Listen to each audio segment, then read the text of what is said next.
SC వర్గీకరణను వ్యతిరేకిస్తూ మాలలు చేపట్టిన మహాపాదయాత్ర భద్రాచలం నుంచి మహబూబాబాద్ జిల్లా మరిపేడ మండల కేంద్రానికి చేరుకుంది.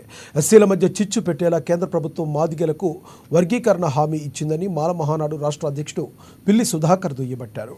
కేంద్ర రాష్ట్ర ప్రభుత్వాలు వర్గీకరణ అంశాన్ని పక్కన పెట్టి మాల మాదిగలు కలిసి ఉండేలా చొరవ చూపాలని తెలిపారు.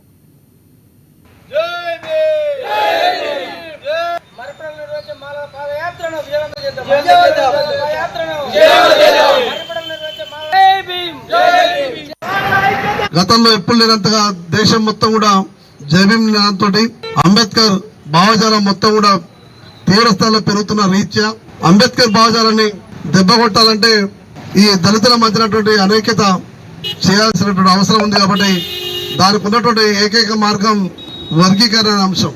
ఇది దళితుల్ని విచ్ఛిన్నం చేయడానికి సులువైన మార్గం, వాళ్ళ భావోద్వేగాలు రెచ్చగొట్టడానికి తేలికైనటువంటి అంశం అని చెప్పి భావించి ఈరోజు అసలు వర్గీకరణ జరగాల్సినటువంటి తీరు రాజ్యాంగంలో ఆర్టికల్ 341 సవరిస్తే మాత్రమే వర్గీకరణ అనేది శాస్త్రీయంగా జరుగుతుంది. గతంలో ఎప్పుడు లేనంతగా దేశం మొత్తం కూడా జైభీం నినాదంతో అంబేద్కర్ భావజాలం మొత్తం కూడా తీవ్రస్థాయిలో పెరుగుతున్న రీత్యా అంబేద్కర్ భావజాలాన్ని దెబ్బ కొట్టాలంటే ఈ దళితుల మధ్యనటువంటి అనైక్యత చేయాల్సినటువంటి అవసరం ఉంది. కాబట్టి దానికి ఉన్నటువంటి ఏకైక మార్గం వర్గీకరణ అంశం.